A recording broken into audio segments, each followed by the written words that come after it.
Guys, जय भारत। आज हम बात करने वाले हैं हमारे नए टॉपिक के बारे में, hello alkane and hello Areen. इससे पहले हमने आईयूपीएसी देख लिया, जीओसी देख लिया, isomerism and hydrocarbon part 1 part 2 भी हमने देख लिया है।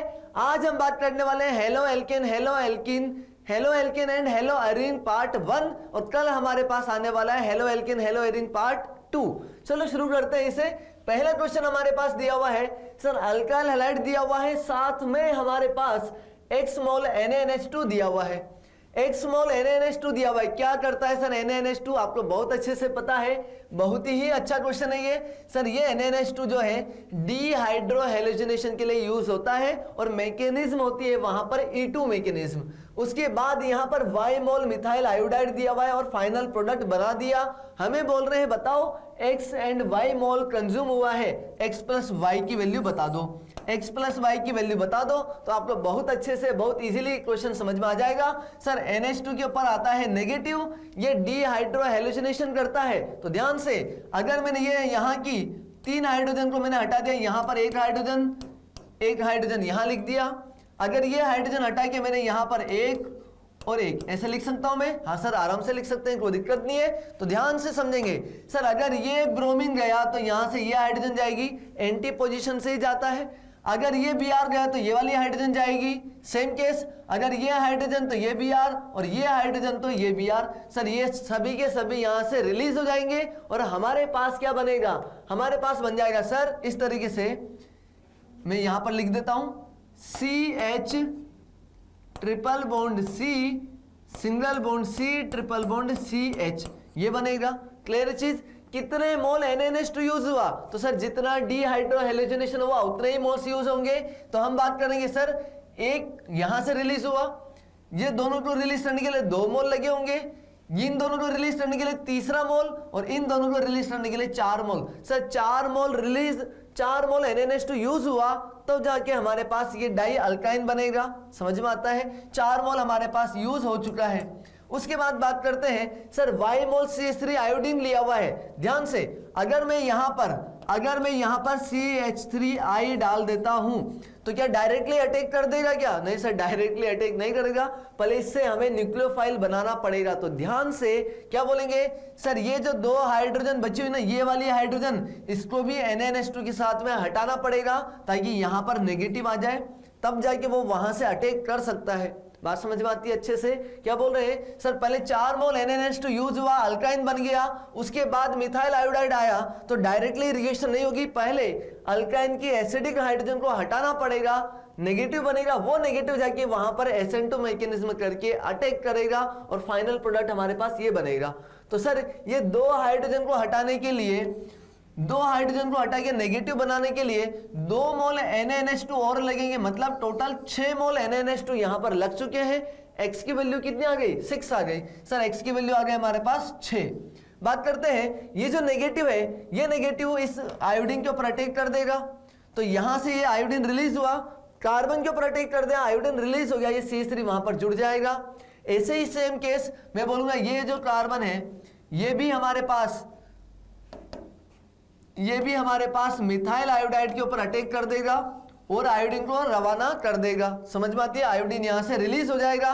तो सर एक मोल Y यहां पर यूज हुआ, 1 मोल Y यहां पर यूज हुआ। सर Y के टोटल 2 मोल यूज हुए, तो Y हो जाएगा हमारे पास 2, और x प्लस y की टोटल वैल्यू कितनी हो गई? सर x प्लस y की टोटल वैल्यू हो जाएगी 8। तो बहुत ही अच्छा, बहुत ही बेसिक सा क्वेश्चन था, और आपको याद भी होना चाहिए NaNH2 जो होता है सर, ये E2 मैकेनिज्म देखिए डीहाइड्रोहेलोजिनेशन करता है। उसके बाद डीहाइड्रोहेलोजिनेशन के बाद अल्काइन बना, उसकी एसिडिक हाइड्रोजन को भी NaNH2 हटा सकता है, अमोनिया बना के रिलीज कर देगा। यहां पर नेगेटिव बना, उसने अटैक किया, तो y का 1 मोल यहां यूज हुआ, ये नेगेटिव y यहां पर अटैक कर देगा, यहां से भी y का 1 मोल यूज हो जाएगा। टोटल हमारे पास 6 + 2 8 मोल जो है हमारे पास आंसर आ जाएगा। बहुत ही अच्छा, बहुत ही शानदार सा बेसिक सा क्वेश्चन था।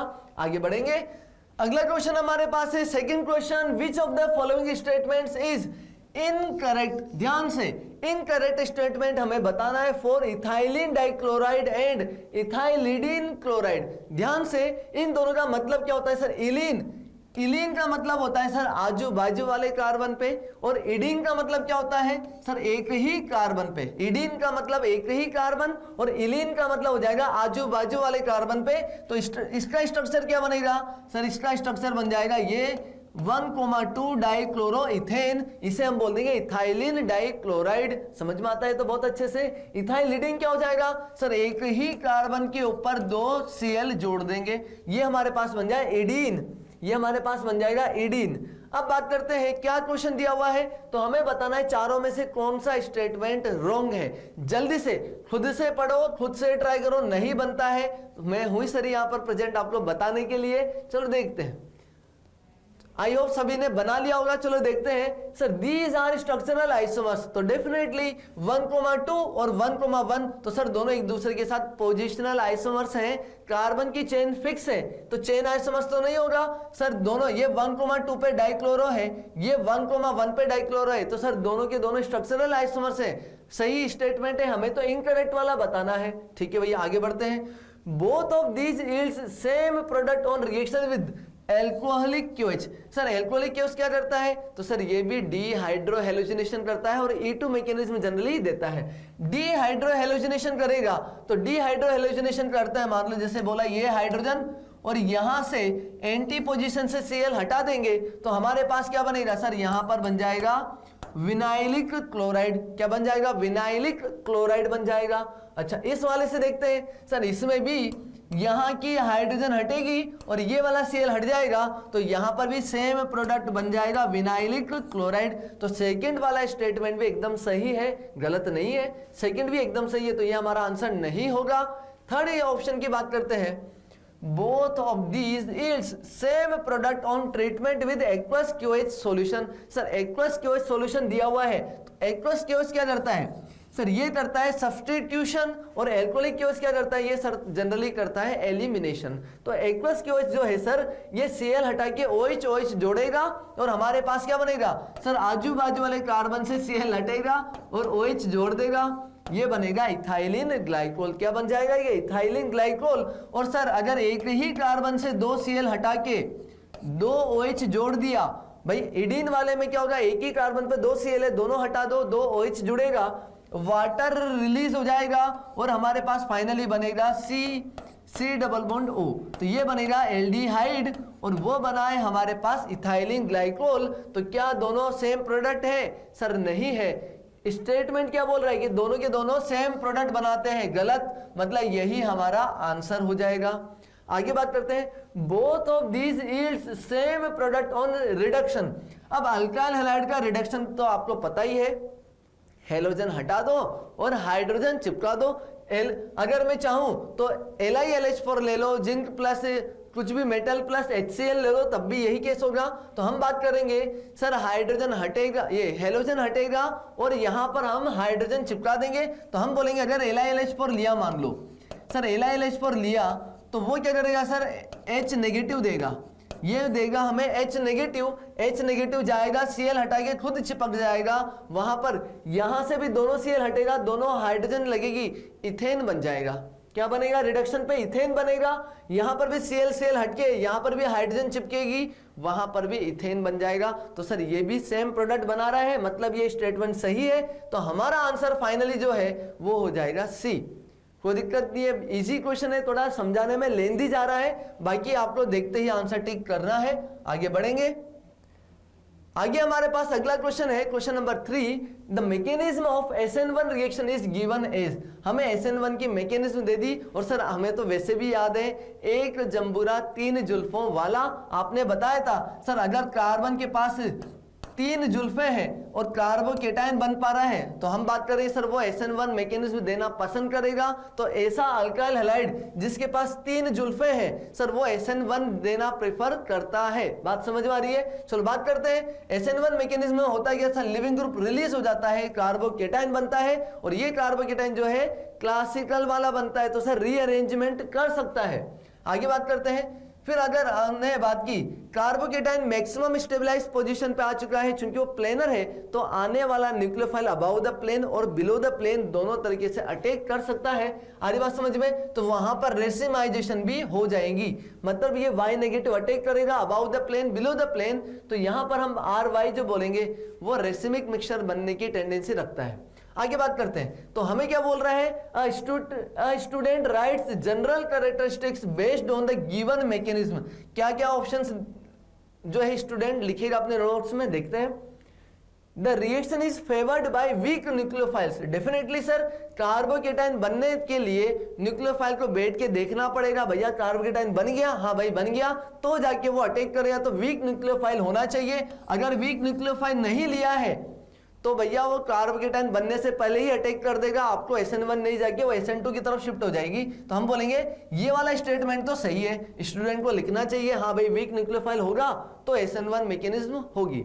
सेकेंड स्टेटमेंट क्या है, R positive would be easily formed if the substituent R बल्कि। डेफिनेटली सर, जुल्फें जितनी ज्यादा होंगी, जुल्फें जितनी ज्यादा होंगी उतनी ही उसकी स्टेबिलिटी हो जाएगी। तो बी वाला ऑप्शन भी हमारा एकदम सही है, कोई दिक्कत नहीं है, समझ में आ जाएगा।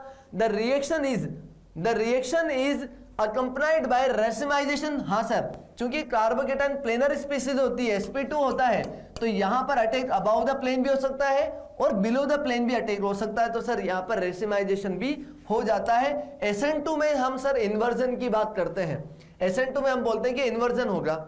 चलो बात करते हैं डी की। The reaction is favoured by non polar solvents which observations are correct. हमें बताना कौन कौन से ऑब्जर्वेशन सही है, तो सर तीनों की तीनों तो सही है। फोर्थ पॉइंट की बात करते हैं, the reaction is favoured by non polar solvent. नहीं सर, गलत बात। हम चाहते हैं कि बनने वाला कार्बोकेटाइन उसकी स्टेबिलिटी बढ़े तो इसका सॉल्वेशन होना चाहिए, हमारे पास ऐसा सॉल्वेंट होना चाहिए जो इसको भी सॉल्वेट कर सके और हमारा जो न्यूक्लियोफाइल था उस न्यूक्लियोफाइल को भी सॉल्वेट कर सके। तो हमारे पास यहां पर पता है कि कौन सा सॉल्वेंट होना चाहिए, सर पोलर प्रोटिक सॉल्वेंट होना चाहिए। पोलर प्रोटिक सॉल्वेंट अगर हमने लिया है, पोलर प्रोटिक सॉल्वेंट सर हमारा SN1 प्रेफर करवाता है, तो ये तो गलत बात है कि नॉन पोलर सॉल्वेंट लगेगा, ये गलत है। तो क्या आंसर आ जाएगा, ABC कहीं पर दिया है, हाँ सर दिया है, हमारे पास आ जाएगा ऑप्शन C। और वैसे एक ही ऑप्शन ऐसा है जिसमें ABC, भाई तीन तो सही है, फोर्थ ही गलत है, हो जाएगा, कोई दिक्कत नहीं है। आगे बढ़ेंगे, आगे बात करते हैं क्वेश्चन नंबर 4 के बारे में। Which of the following compounds will form the precipitate with aqueous AgNO3 solution. बात करते हैं एक्वस AgNO3 सॉल्यूशन के साथ मोस्ट रेडिली, सबसे फास्टली कौन रिएक्शन करेगा। सर हमें तो पता है AgNO3 क्या करता है, Ag+ लेके आता है तो वो वहां से हेलोजन लेके भाग जाता है, और अगर कार्बन से हेलोजन गया तो कार्बोकेटाइन बनेगा, और कार्बोकेटाइन की स्टेबिलिटी जहां पर सबसे ज्यादा होगी वहीं से वो हेलोजन सबसे ज्यादा लेके भागेगा। तो जल्दी से सोचो और अपना आंसर दो, जल्दी से, ये Br हटा, कार्बोकेटाइन बनेगा, जल्दी से आंसर टिक कर दो, मुझे पता चल जाएगा कितने बच्चों ने सही आंसर टिक किया है। चलो देखते हैं। सर यहां पर अगर मैंने बात किया, ये बॉन्ड ब्रेक किया तो पॉजिटिव बना, यहां पर क्या वो बैक बॉन्डिंग कर पा रहा है, नहीं सर बहुत दूर है, बैक बॉन्डिंग नहीं कर रहा, तो ये रिएक्शन नहीं देगा फास्टली। बात करते हैं, सर ये Br हटेगा, यहां पर पॉजिटिव आएगा, इसके पास लोन पेयर है, तो ये लोन पेयर बाजू में ही है, तो बोलेंगे सर यहां पर बैक बॉन्डिंग हो सकती है। हाँ सर, ये ज्यादा कार्बोकेटाइन स्टेबलाइज होगा, ये कार्बोकेटाइन बहुत ज्यादा स्टेबलाइज है, ये रिएक्शन देगा। लेकिन बाकी और ऑप्शन भी चेक कर लेते हैं।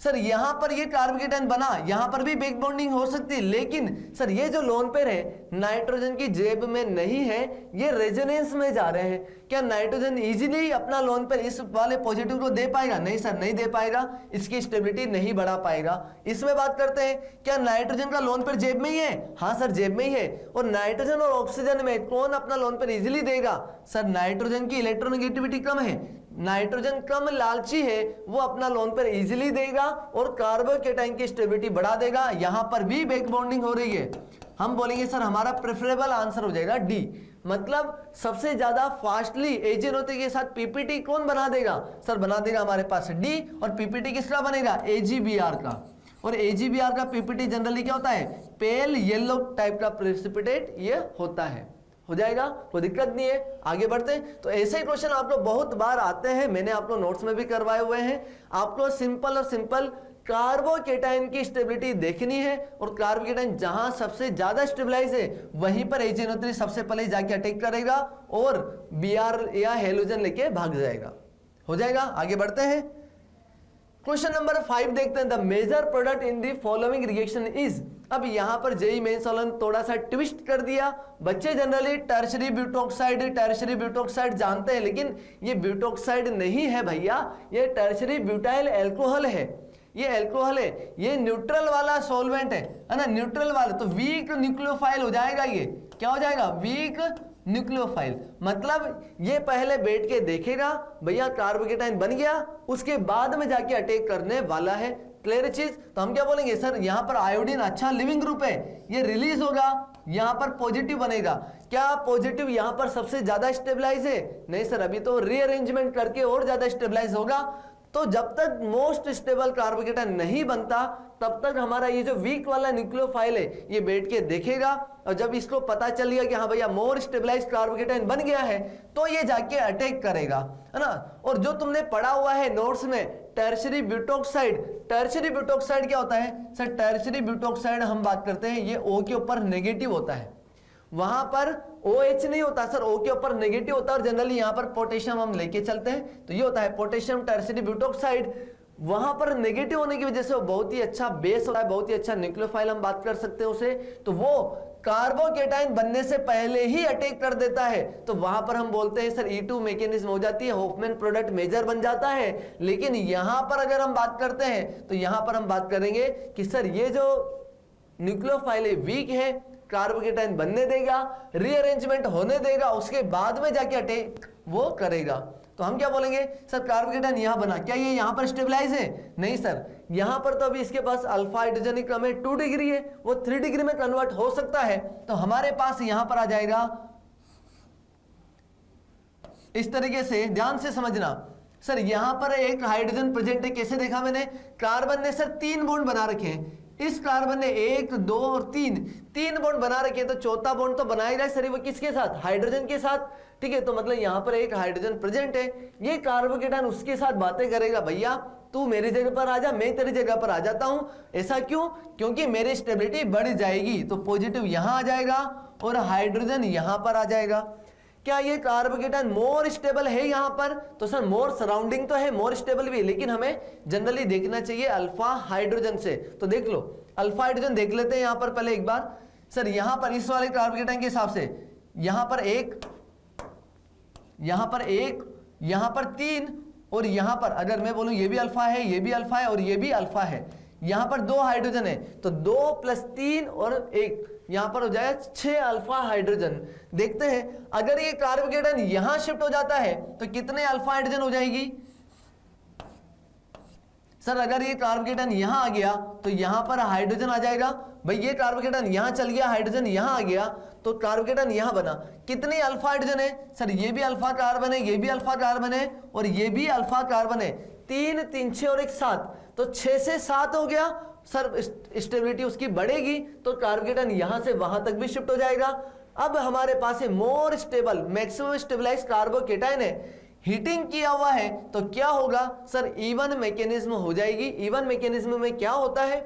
मोस्ट स्टेबल कार्बोकेटाइन से सर उसके पड़ोस वाले कार्बन से हाइड्रोजन रिलीज हो जाती है और यहां पर आ जाता है डबल बॉन्ड और मोर स्टेबल एल्कीन हमारे पास मेजर प्रोडक्ट बन जाता है। क्लियर चीज? तो यहां पर हमारे पास ये वाली एल्कीन बन जाएगी मेजर प्रोडक्ट के रूप में, जिसके पास 3 3 6 3 9 और 2 11 अल्फा हाइड्रोजन है। ऐसा आंसर तुम्हें दिख रहा है क्या? ये है क्या? नहीं सर, ये इसके पास में ये नहीं सर। एक ही कार्बन के पास 2 मिथाइल होने चाहिए, यहां पर तो ऐसा नहीं है, एक ही आंसर हमारे पास ऐसा है, तो आंसर आ जाएगा सी। कोई दिक्कत नहीं है। तो बच्चों ध्यान रखना टर्शरी ब्यूटाइल अल्कोहल और टर्शरी ब्यूटोक्साइड ये हमारे पास बल्कि बेस होता है और ये हमारे पास क्या वीक न्यूक्लियोफाइल या वीक बेस बोल देंगे, है ना। ये वीक है, ये न्यूट्रल वाला है और ये चार्ज वाला है, तो चार्ज वाले की न्यूक्लियोफिलिसिटी बेसिसिटी न्यूट्रल वालों से तो ज्यादा ही होती है।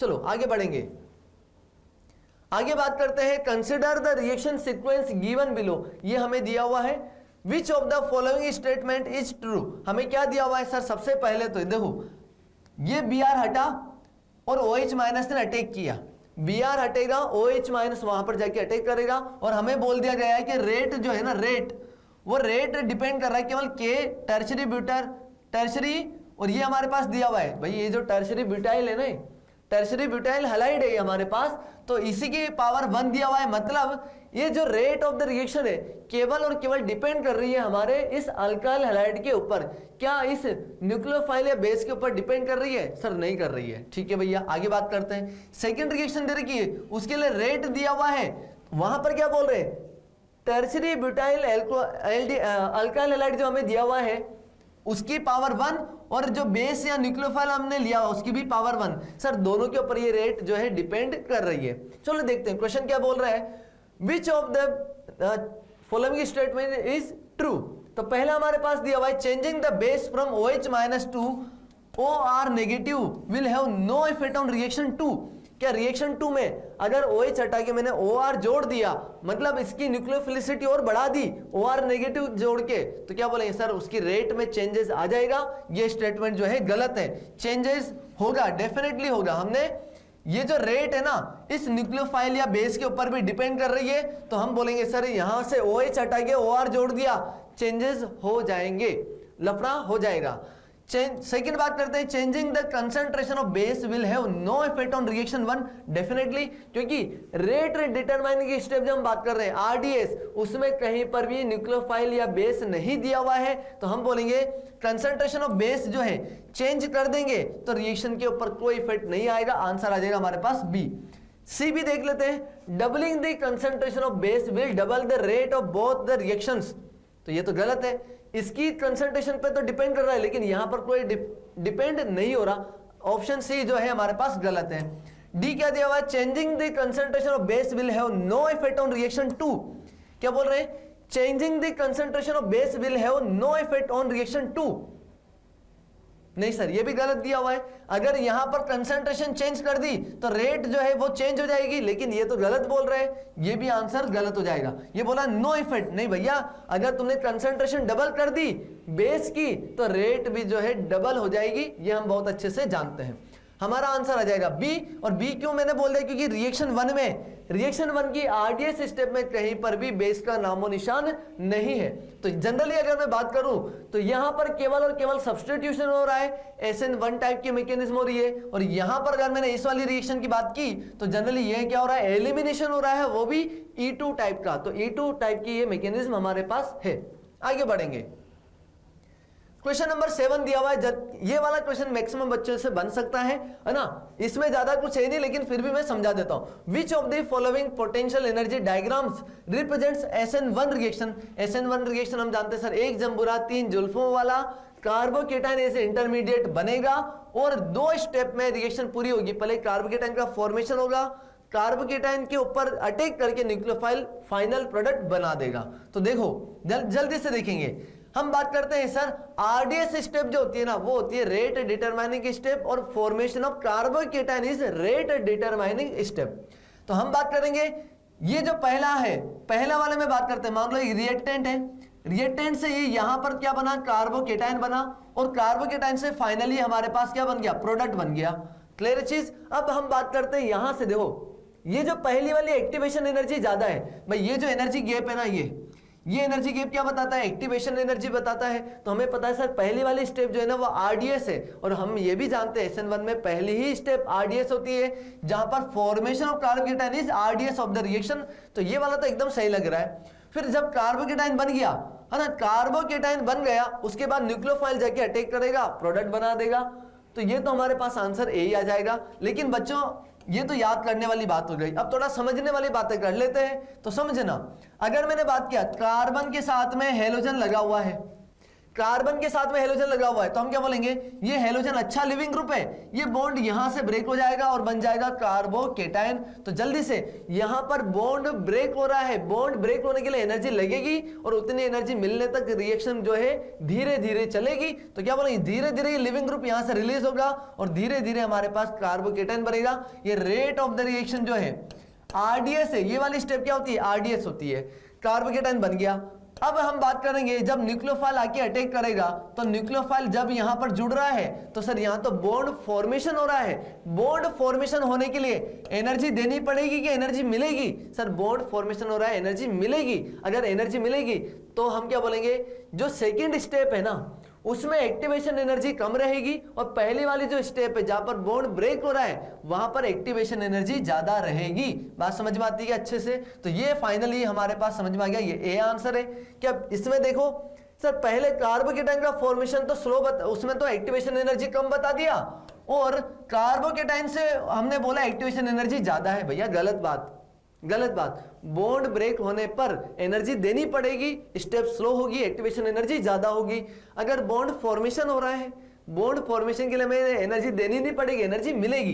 तो हमारे पास जो है मोस्ट प्रेफरेबल आंसर आ जाएगा ए। ये आंसर गलत, दोनों में एक्टिवेशन एनर्जी सेम बोल दिया। नहीं भैया, बॉन्ड ब्रेक होने के लिए एनर्जी देनी पड़ती है, एक्टिवेशन एनर्जी ज्यादा होगी।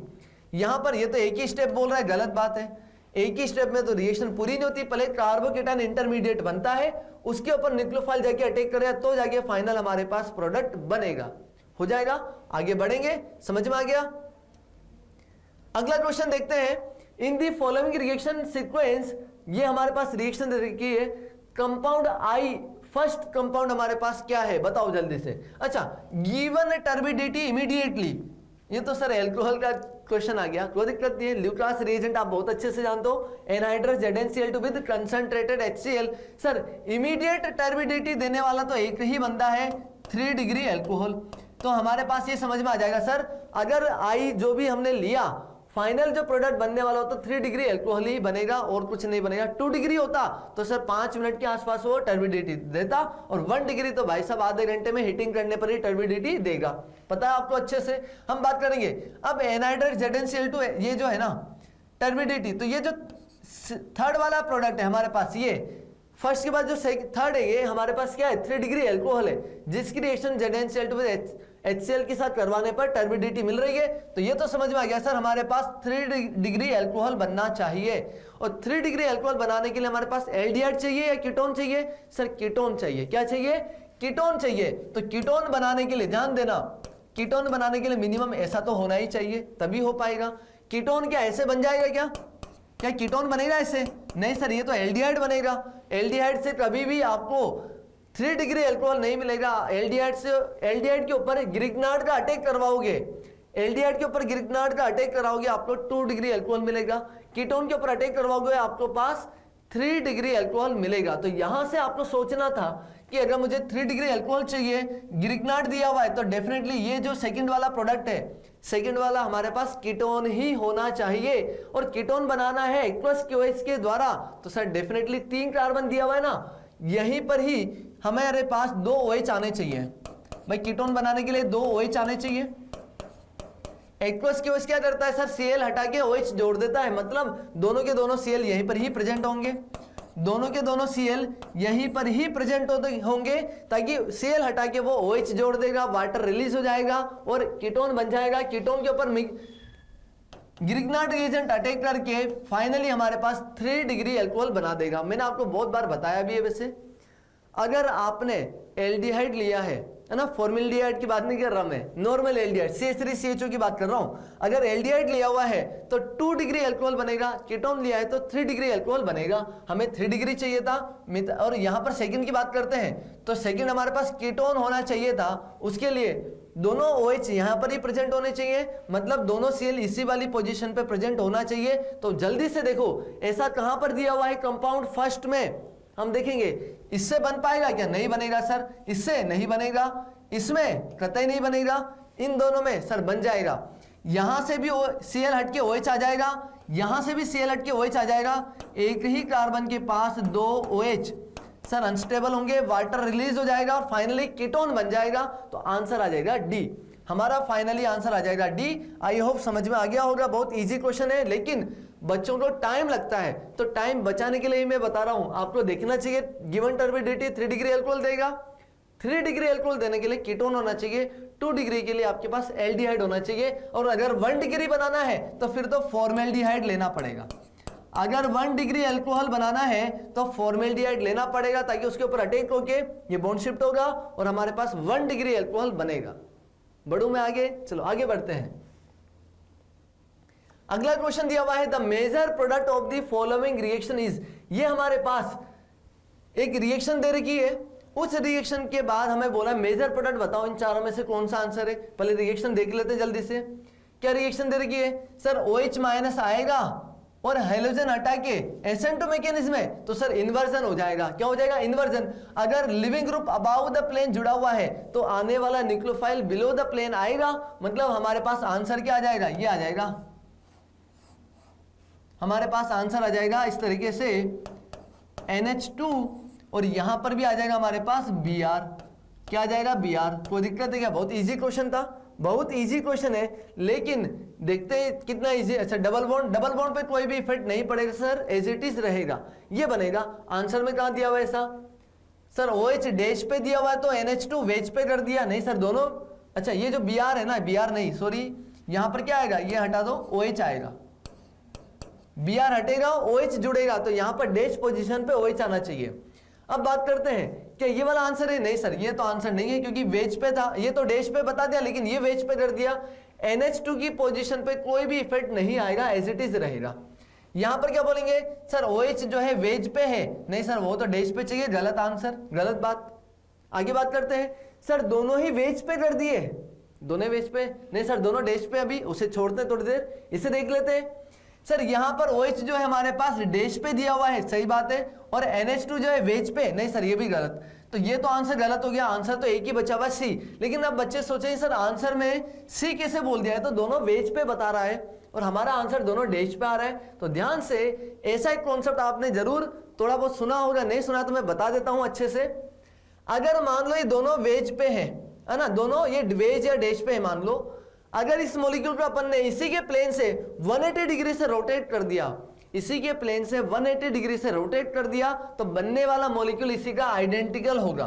अगर मैंने इस वाले ग्रुप को ऐसे 180 डिग्री से पराठा एक्सिस से पलट दिया, पराठा एक्सिस जानते हो, पराठा बनाते ना अपन, तो इसको मैंने इसी एक्सिस से 180 डिग्री से मैंने बोल दिया, ये वाली जो एक्सिस है इस एक्सिस पे मैंने इसे 180 डिग्री से रोटेट कर दिया, 180 डिग्री से, तो क्या ये दोनों वेज जो है, दोनों डैश वाले पार्ट दोनों वेज में आ जाएंगे, हाँ सर आ जाएंगे। तो ये वाला और ये वाला एक आइडेंटिकल प्रोडक्ट है जो कि हमारा आंसर हो जाएगा। अगर आपको ऐसे देखने में शायद दिक्कत आती है तो कोई दिक्कत नहीं है, जेईई मेंस लेवल पे इतना हार्ड क्वेश्चन नहीं बनेगा, आपको क्वेश्चन ऑप्शन एलिमिनेट करके भी ये मिल जाएगा, दिक्कत नहीं आएगी। लेकिन ये कॉन्सेप्ट आपको याद रखना चाहिए कि अगर किसी मॉलिक्यूल को हमने उसी के प्लेन से 180 डिग्री से रोटेट कर दिया पराठा एक्सिस पे, तो वही मॉलिक्यूल हमें मिलेगा। इसे हम जनरली C2 एक्सिस भी बोल देते हैं। हो जाएगा, आगे बढ़ते हैं। क्वेश्चन नंबर 10 की बात करते हैं। क्वेश्चन नंबर 10 हमारे पास दिया, बहुत ही अच्छा क्वेश्चन है, बहुत इजी क्वेश्चन है, बट लैंग्वेज के फॉर्म में देख के बच्चा पहले ही छोड़ देता है, ऐसा नहीं करना है। क्वेश्चन बड़ा दिख रहा है कोई दिक्कत नहीं, हम उसे धीरे धीरे सोल्व करेंगे, बट कर देंगे, सोल्व हो जाएगा। हम बात करते हैं compound A with molecular formula C10H13Cl gives a white precipitate on adding silver nitrate। अरे भैया silver nitrate AgNO3 sir halogen हटा देगा और वो जो है हेलोजन हटा देगा, हमारे पास कार्बोकेटाइन बनना चाहिए।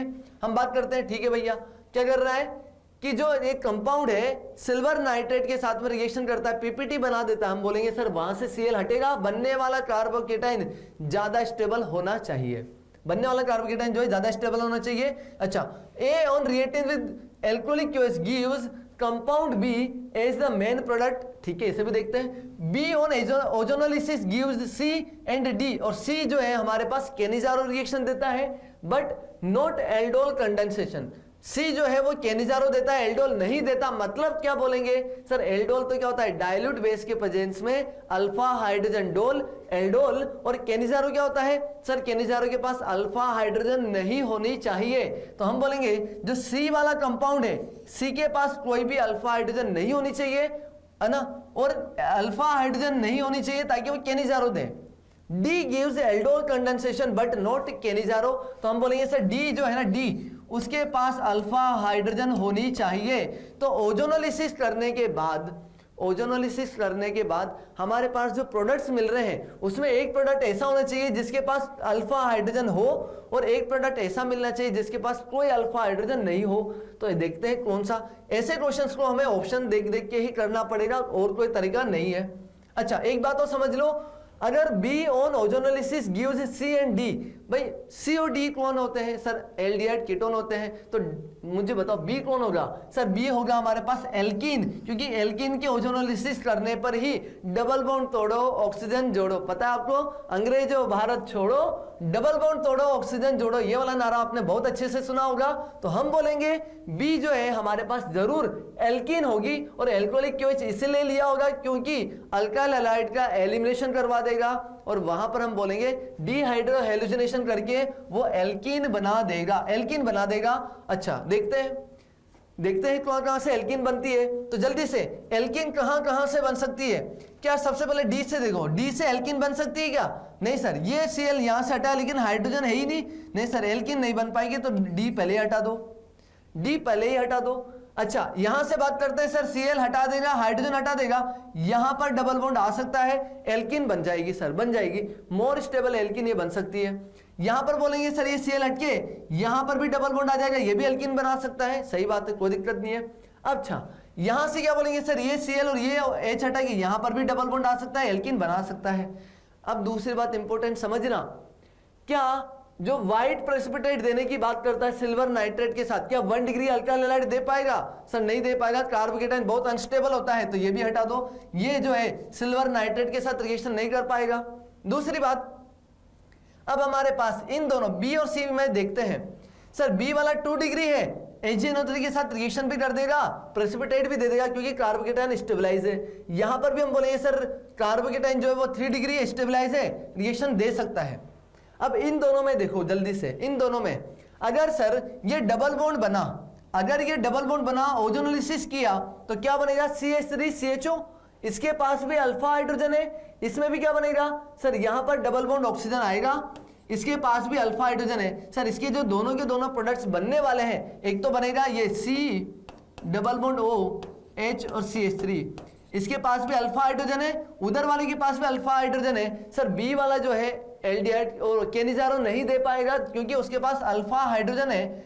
यहां वाले में क्या बोलेंगे सर, ये बॉन्ड ब्रेक किया, यहां पर भी डबल बॉन्ड ऑक्सीजन और इस वाले के पास में भी डबल बॉन्ड ऑक्सीजन, तो ये जो बनेगा वो बनेगा C6H5 CHO benzaldehyde. Sir benzaldehyde के पास अल्फा हाइड्रोजन नहीं है, केनिजारो दे सकता है, ये केनिजारो देगा।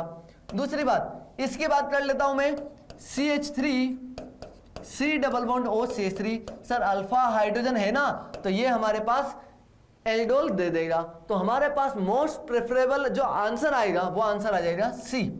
ये बात समझ में आती क्या? अब ऐसे क्वेश्चन थोड़ा सा तुम्हें ऑप्शन देख देख के ही करने पड़ेंगे, उसका कोई और तरीका नहीं है। और ऐसे क्वेश्चन अगर आ गए तो आपको एक साथ 4 क्वेश्चन उन्होंने मिक्स करके पूछ लिया, ज्यादा टाइम लगता है डेफिनेटली, लेकिन ऑप्शन देखोगे ना तो जल्दी से आपका आंसर आ जाएगा, बन जाएगा। यहां से एलिमिनेशन नहीं हो पा रहा था, हटा दिया, यहां से प्रेसिपिटेट नहीं बना पाएगा, हटा दिया, इन दोनों में देखा जल्दी से बॉन्ड ब्रेक करके ये एल्डोल देगा, केनिजारो नहीं दे पाएगा, ये एल्डोल और केनिजारो दोनों दे पा रहा है, मतलब हमारा आंसर आ जाएगा C। बड़े आगे बढ़ते हैं, आगे बात करते हैं how many of the statements are correct. जल्दी से बात करते हैं, वीडियो पॉज करो, खुद से ट्राई करो, नहीं तो फिर मैं हूं सरी बताने के लिए। चलो, आई होप मैक्सिमम बच्चों ने ट्राई कर लिया होगा। देखते हैं how many of the statements are correct, कौन कौन से स्टेटमेंट यहां पर करेक्ट है, देखते हैं। मल्टीपल चॉइस है। The nucleophile attacks a rear attack in SN2 reaction and expels the living group from the front side। सही बात है भाई, सामने हमने बात भी किया हुआ है कि जो आने वाला न्यूक्लियोफाइल है वो बैक साइड से अटैक करता है, रियर साइड से, और लिविंग ग्रुप को हटा देता है। तो ये तो एकदम सही स्टेटमेंट है, कोई दिक्कत ही नहीं है। CH3OCH double bond CH2 adds to HBr according to anti Markovnikov rule. देखते हैं एंटी मार्कोनिकोव रूल से अगर मैंने देखो समझो ये डबल बॉन्ड ब्रेक किया, क्या बनेगा? पॉजिटिव और नेगेटिव। क्या पॉजिटिव यहाँ स्टेबलाइज है? सर बैक बॉन्डिंग हो रही है, बैक बॉन्डिंग हो रही है, स्टेबलाइज है। अगर ये स्टेबलाइज है तो आने वाला हाइड्रोजन कहां जाएगा सर? आने वाला हाइड्रोजन जाएगा इस वाले कार्बन के पास, मतलब हाइड्रोजन वहां जा रहा है जहां पर ऑलरेडी ज्यादा हाइड्रोजन है, तो सर इसे हम बोल देंगे मार्कोनिक एडिशन हो रहा है, एंटी मार्कोनिक। सर ये तो गलत है, ये स्टेटमेंट गलत है, मार्कोनिक एडिशन ही होगा। और ऐसा ही क्वेश्चन मैंने आपको पिछले लेक्चर जब हाइड्रोकार्बन का रिवीजन कर रहे थे बहुत बार बताया हुआ है, आई होप आपको रिमेंबर होगा। चलो आगे देखते हैं।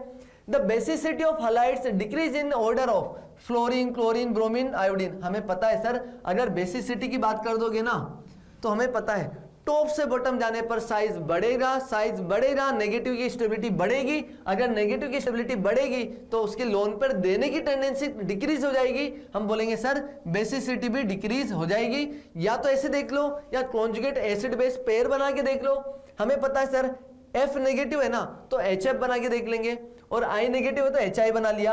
अगर HI स्ट्रॉन्ग एसिड है तो उसका कॉन्जुगेट I नेगेटिव क्या हो जाएगा? वीक बेस हो जाएगा, जो कि एकदम सही बात है। तो ये ऑर्डर तो सही है। आगे बात करते हैं, but the nucleophilicity is reverse of it in polar protic solvent. हाँ सर पता है, क्योंकि फ्लोरीन का साइज छोटा होता है सर, वाटर के मॉलिक्यूल्स इसे सराउंड कर लेते हैं। फ्लोरीन का साइज सर छोटा सा होता है तो वाटर के मॉलिक्यूल्स इसे अच्छे से सराउंड कर लेते हैं, अटैक करने नहीं देते, इसकी न्यूक्लियोफिलिसिटी डिक्रीज हो जाती है। लेकिन आयोडीन जो है वो आयोडीन ऑलरेडी बहुत बड़ा होता है सर, I नेगेटिव, तो वाटर के मॉलिक्यूल्स उसे अच्छे से सराउंड नहीं कर पाते, अच्छे से सराउंड नहीं कर पाएंगे, तो हम बोलेंगे सर वो I नेगेटिव ज्यादा अच्छा न्यूक्लियोफाइल होता है। कब? पोलर प्रोटिक सॉल्वेंट में। अगर पोलर अप्रोटिक दिया होता है जिसमें H+ ही नहीं है सराउंड करने के लिए, तो फिर फ्लोरीन की न्यूक्लियोफिलिसिटी ही ज्यादा होती। बात समझ में आती है? तो ये ऑप्शन भी एकदम सही है, क्योंकि पोलर प्रोटिक की बात कर रहा है तो ये ऑर्डर एकदम सही है। बेसिसिटी डिक्रीज होगी और न्यूक्लियोफिलिसिटी जैसे जैसे साइज बढ़ता जाएगा न्यूक्लियोफिलिसिटी भी बढ़ती जाएगी। फोर्थ पॉइंट दिया हुआ था, rate of SN2 reaction is independent of polarity of solvent. अच्छा सर SN1 SN2 रिएक्शन जो है ना पोलरिटी के ऊपर डिपेंड तो करती है। कैसे करती है सर? अगर पोलर प्रोटिक सॉल्वेंट दिया हुआ है जहां पर न्यूक्लियोफाइल का सॉल्वेशन हो जाए तो वहां पर SN1 प्रेफर करेगी। अगर इस न्यूक्लियोफाइल का सॉल्वेशन नहीं हो पा रहा है, वो कब होता है? पोलर अप्रोटिक में, तो हम बोलेंगे वो न्यूक्लियोफाइल ज्यादा स्ट्रॉन्ग रहेगा, फटाक से अटैक कर देगा और लिविंग ग्रुप को हटा देगा। तो हम बोलेंगे सर पोलरिटी जो है सॉल्वेंट की वो डिपेंड करती है, तो ये ऑप्शन तो गलत हो जाएगा। आगे बात करते हैं, सिग्मा कॉम्प्लेक्स और अरेनियम आयनिज रेजोनेंस स्टेबलाइज। तो ये तो पिछले इलेक्ट्रोफिलिक एरोमेटिक सब्स्टिट्यूशन में पढ़ा ही हमने सर, डेफिनेटली ये एकदम सही स्टेटमेंट है। जो सिग्मा कॉम्प्लेक्स बनता है, इलेक्ट्रोफाइल जाके रिंग के ऊपर जुड़ता है, पता है ना आपको अच्छे से। अगर हमने यहाँ पर इलेक्ट्रोफाइल जोड़ा है, पॉजिटिव बना, तो क्या बोलते हैं? ये जो कार्बोकेटायन बनने वाला है ये रेजोनेंस स्टेबलाइज होता है, रेजोनेंस कर रहा वो। तो ये जो सिग्मा कॉम्प्लेक्स बनता है वो अरेनियम आयन बोल दो चाहे सिग्मा कॉम्प्लेक्स बोल दो, बात एक ही है, और वो रेजोनेंस स्टेबलाइज होता है। एकदम सही स्टेटमेंट है। हमारा आंसर आ जाएगा A, C एंड E हो जाएगा। चलो आगे बढ़ते हैं, आपको एक क्वेश्चन में होमवर्क पे देके जाता हूं, नेक्स्ट लेक्चर में मिलेंगे। तो ये क्वेश्चन है हमारे पास, क्वेश्चन नंबर 12। जल्दी से देखो इसे, ये क्वेश्चन आपके लिए होमवर्क है। एक और क्वेश्चन मैं आपको होमवर्क पे देता हूं, ये वाला क्वेश्चन भी। क्वेश्चन नंबर 13 और 12 दोनों आपके लिए होमवर्क की वीडियो पोस्ट करके स्क्रीनशॉट ले लो, या फिर मैंने लिंक में डिस्क्रिप्शन में इसका PDF दिया हुआ है, वहां से डाउनलोड कर लो। आपको जरूर 12 और 13 बन जाएगा, डेफिनेटली कोई दिक्कत नहीं आएगी। लेकिन इनका सॉल्यूशन में नेक्स्ट लेक्चर जब हेलो एल्केन का पार्ट 2 आएगा तब बताऊंगा, हो जाएगा। तो मिलते हैं नेक्स्ट लेक्चर में नए टॉपिक के साथ, हेलो एल्केन पार्ट 2 के साथ। तब तक आप रिवीजन करते रहो, रिवाइज करते रहो, शॉर्ट नोट्स अच्छे से बनाते रहो, क्वेश्चन की प्रैक्टिस करते रहो। मिलते हैं, जय भारत।